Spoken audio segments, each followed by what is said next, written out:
Hello dear students, welcome back to my channel physics SPC. Moving charges and magnetism का एक question.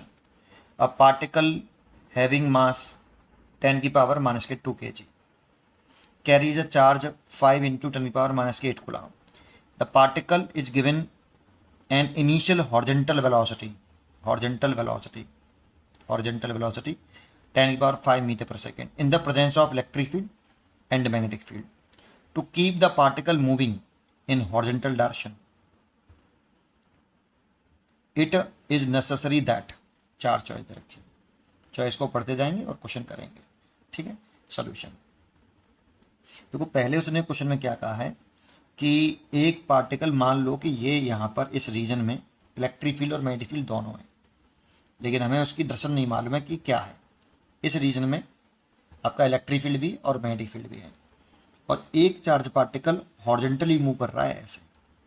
Charge Q है, positive है, और मास M है, और वो चाहता है कि वो पार्टिकल हॉरिजेंटल ही डायरेक्शन में मूव करता रहे। दैट मीन्स उसकी डायरेक्शन चेंज ना हो, डिफ्लेक्ट ना हो। लेकिन ये कहीं नहीं कहा है कि वेलोसिटी इंक्रीज हो या डिक्रीज हो, ऐसा कुछ नहीं कहा।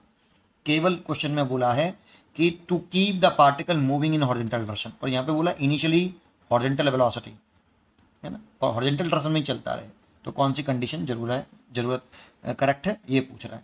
नीचे भी दे रखा है यहाँ पे question, which one of the following pairs statement is possible. चारों पॉसिबल में कौन सी स्टेटमेंट सही है, तो एक एक करके चेक करनी पड़ेगी। ए, है ना, शुरुआत करते हैं, पहला ए वाली चॉइस पढ़ते हैं। B should be perpendicular to direction of velocity. Magnetic field जो है वेलोसिटी के परपेंडिकुलर हो, ऐसा बोल रहा है। मैग्नेटिक फील्ड वेलोसिटी के परपेंडिकुलर हो, ठीक है। और electric field should be along the direction of velocity, electric field जो होना चाहिए, एंड इलेक्ट्रिक फील्ड वेलोसिटी के पैरेलल हो, ऐसा क्वेश्चन में बोला है फर्स्ट केस में। चलिए यही करते हैं इस जगह पर कि मान लो ये चार्ज पार्टिकल है और ये मूव ऐसे कर रहा है, ठीक है, वी वेलोसिटी। तो इलेक्ट्रिक फील्ड तो इधर ही लगाया है आपका, इसी डायरेक्शन में ऐसे पैरेलल लगाया है, और मैग्नेटिक फील्ड कुछ इस तरह से लगाया है कि इस वेलोसिटी के परपेंडिकुलर हो। तो मान लो मैंने मैग्नेटिक फील्ड ऊपर की तरफ लगाया है ऐसे, वेलोसिटी के परपेंडिकुलर, ठीक है। अब एक बात बताओ कि इलेक्ट्रोस्टैटिक फोर्स होता है F बराबर क्यू ई वेक्टर। चार्ज तो स्केलर है, तो इस इलेक्ट्रिक फील्ड की और इलेक्ट्रोस्टैटिक फोर्स की डायरेक्शन सेम होगी। एक बात, मैग्नेटिक फोर्स होता है एफ एम बराबर Q velocity vector cross magnetic field vector. तो यहाँ पर मैग्नेटिक फोर्स की डायरेक्शन, चार्ज पॉजिटिव है, तो वी क्रॉस बी की जो डायरेक्शन होगी वही एफ एम की डायरेक्शन होगी। यहाँ पे एफ एम की डायरेक्शन वही होगी जो वी क्रॉस बी की है, और एफ ई की डायरेक्शन वही होगी जो इलेक्ट्रिक फील्ड की है। तो हम इलेक्ट्रिक फील्ड फोर्स की डायरेक्शन देखें, तो मैंने इलेक्ट्रिक फील्ड ऐसे माना, तो इस चार्ज पार्टिकल पर जो इलेक्ट्रोस्टैटिक फोर्स लग रहा होगा वो ऐसे लग रहा होगा, ये वेलोसिटी, और इधर ही आपका इलेक्ट्रोस्टैटिक फोर्स लग रहा होगा। तो देखो ये इसकी डायरेक्शन नहीं चेंज कर सकता, लेकिन स्पीड बढ़ा सकता है, ठीक है। अच्छा, मैग्नेटिक फोर्स की बात करें तो वी क्रॉस बी की डायरेक्शन निकालो, तो राइट हैंड से करें तो वेलोसिटी वेक्टर की डायरेक्शन में राइट हैंड की फिंगर, और वेलोसिटी वेक्टर से मैग्नेटिक फील्ड की तरफ छोटे एंगल से, स्मॉल एंगल से आप अपनी फिंगर को कर्ल करिए। तो वी क्रॉस बी थंब की डायरेक्शन रिप्रेजेंट करेगा। तो वेलोसिटी वेक्टर की डायरेक्शन में ये, और मैग्नेटिक फील्ड ऊपर माना है मैंने, तो कुछ इस तरह से अपनी फिंगर घुमाइए वेलोसिटी से मैग्नेटिक फील्ड के टूवर्ड्स, ऐसे छोटे एंगल से। तो आपका थंब आ रहा है इधर की तरफ, दैट मीन्स इस पर जो मैग्नेटिक फोर्स लगेगा चार्ज पार्टिकल पर वो ऐसे लगेगा, मैग्नेटिक फोर्स एफ एम, ठीक है, ऐसे। ये चार्ज पार्टिकल था। अब सोचो इसका, अगर इसका नेट फोर्स निकालेंगे तो वो जीरो नहीं होगा, कुछ इस तरह से नेट फोर्स आएगा बेटा, और इसीलिए पार्टिकल जो होगा कुछ इस बात इधर की तरफ टर्न करेगा, सीधा नहीं चल सकता। ये पार्टिकल जो है इधर की तरफ टर्न कर जाएगा क्योंकि नेट फोर्स इधर लग रहा है, ठीक है। तो इसीलिए ये तो पक्का है कि ये पार्टिकल स्ट्रेट पाथ पर नहीं चलेगा, इसकी डायरेक्शन चेंज होगी। तो फर्स्ट केस तो गलत है बेटा। अब सेकंड केस में चेक कर लेते हैं। सेकंड केस में कहता है कि both B and E should be along the direction of velocity, that means magnetic field, velocity और इलेक्ट्रिक फील्ड तीनों एक दूसरे के अलोंग है, दैट मीन्स पैरेलल है, ऐसा क्वेश्चन में कहा गया है। तो देखो अगर हम इधर ही इलेक्ट्रिक फील्ड मान लें और इसी डायरेक्शन में मैग्नेटिक फील्ड मान लें, और आपका चार्ज पार्टिकल जो है वो भी इसी डायरेक्शन में मूव कर रहा है, तो देखो अभी भी हमने पढ़ा कि इस चार्ज पार्टिकल पर इलेक्ट्रोस्टैटिक फोर्स लगेगा वो इलेक्ट्रिक फील्ड के डायरेक्शन में लगेगा, एफ ही तो ऐसे लगेगा, और मैग्नेटिक फोर्स तो लगेगा ही नहीं क्योंकि वेलोसिटी और मैग्नेटिक फील्ड के बिटवीन 0 डिग्री हो गया। तो अगर हम इसे लिखते हैं यहाँ पर एफ एम मैग्नीट्यूड लिखते हैं तो q v B sine theta होता है मैग्नीट्यूड मैग्नेटिक फोर्स का, और थीटा यहाँ पर angle between velocity vector and magnetic field vector होता है।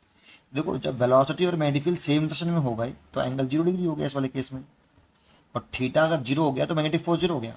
तो यहाँ पर केवल मैग्नेटिक फोर्स 0 है, ओनली इलेक्ट्रोस्टैटिक फोर्स लग रहा है, और वो भी वेलोसिटी की डायरेक्शन में लग रहा है। तो ये इसकी स्पीड तो बढ़ाएगा बट डायरेक्शन चेंज नहीं करेगा क्योंकि उसी के अलोंग लग रहा है। तो स्पीड इंक्रीज हो जाएगी बट डायरेक्शन तो चेंज नहीं होगी ना, तो हमें तो डायरेक्शन चेंज नहीं करनी है। ठीक है, तो ये चॉइस सही है, बी चॉइस इज करेक्ट। ठीक है ना, इसमें आपका पार्टिकल डिफ्लेक्ट नहीं होगा, तो बी अभी सही है। तीसरा चेक करते हैं सी वाली।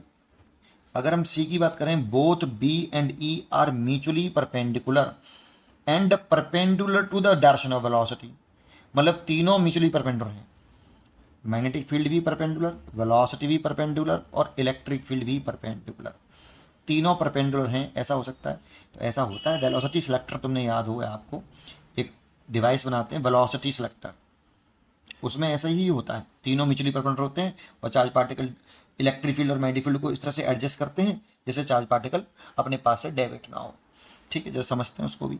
जैसे मैं मान लेता हूँ कि इलेक्ट्रिक फील्ड मैंने ऐसे एडजस्ट किया, इलेक्ट्रिक फील्ड को मैं एडजस्ट कर लेता हूँ ऊपर की तरफ। मान लो मैंने एक हॉरिजॉन्टल प्लेट लगाई ऐसे, और मैंने एक इलेक्ट्रिक फील्ड यहाँ पे क्रिएट करा ऐसे, और इधर से एक चार्ज पार्टिकल ऐसे मूव कर रहा है, ये Q charge positive charge particle है। तो जैसे ही पॉजिटिव चार्ज पार्टिकल इस इलेक्ट्रिक फील्ड में आएगा तो इस चार्ज पार्टिकल पर जो फोर्स लगेगा वो इलेक्ट्रिक फील्ड की डायरेक्शन में लगेगा, है ना। तो ऐसे फोर्स लगेगा बेटा, चार्ज पार्टिकल पर मूव ऐसे कर रहा था। ठीक है, अब मैग्नेटिक फील्ड कुछ इस तरह से लगाएं कि वो इस इलेक्ट्रोस्टैटिक फोर्स को बैलेंस कर ले। तो मैग्नेटिक फील्ड मैंने ऊपर तरफ लगा दिया ऐसे, और वी क्रॉस बी करो तो वी और क्रॉस बी, वी से वेलोसिटी वेक्टर से मैग्नेटिक फील्ड की तरफ राइट हैंड की फिंगर को कल करिए छोटे एंगल से, स्मॉल एंगल से ऐसे। थंब आ रहा है इधर, ये वी क्रॉस बी की डायरेक्शन है तो यही एफ एम की डायरेक्शन है।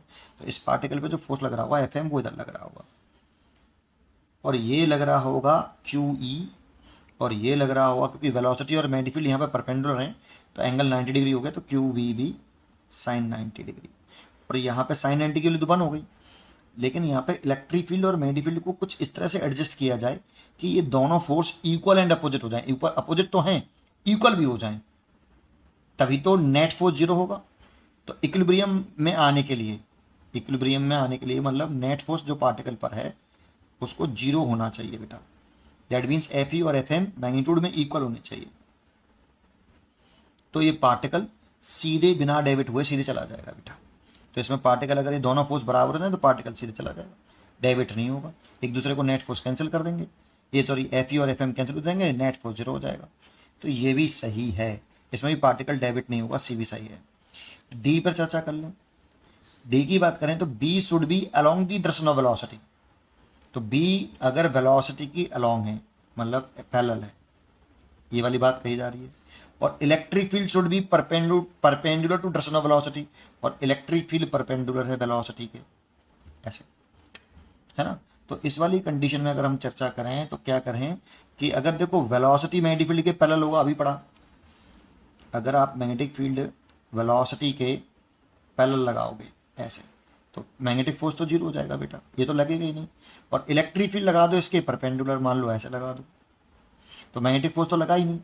इलेक्ट्रिक फील्ड लगा दिए इस वेलोसिटी के परपेंडिकुलर, तो फोर्स तो ऐसे लगेगा एफ ई, और इसकी वजह से पार्टिकल ऐसे घूम जाएगा बेटा, क्योंकि मैग्नेटिक फोर्स 0 है। तो इस फोर्स को बैलेंस करने वाला कोई नहीं होगा, तो पार्टिकल ऐसे टर्न करेगा। दैट मीन्स ये भी स्ट्रेट पाथ पर नहीं चलेगा, डायरेक्शन चेंज होगी इसमें भी, और डायरेक्शन चेंज होगी, इसका मतलब डी चॉइस सही नहीं है, गलत है। तो केवल बी और सी चॉइस ऐसी हैं जिसमें आपका चार्ज पार्टिकल हॉरिजॉन्टली डायरेक्शन में ही चलेगा, दैट मीन्स डिफ्लेक्ट नहीं होगा। तो कौन सी चॉइस सही है?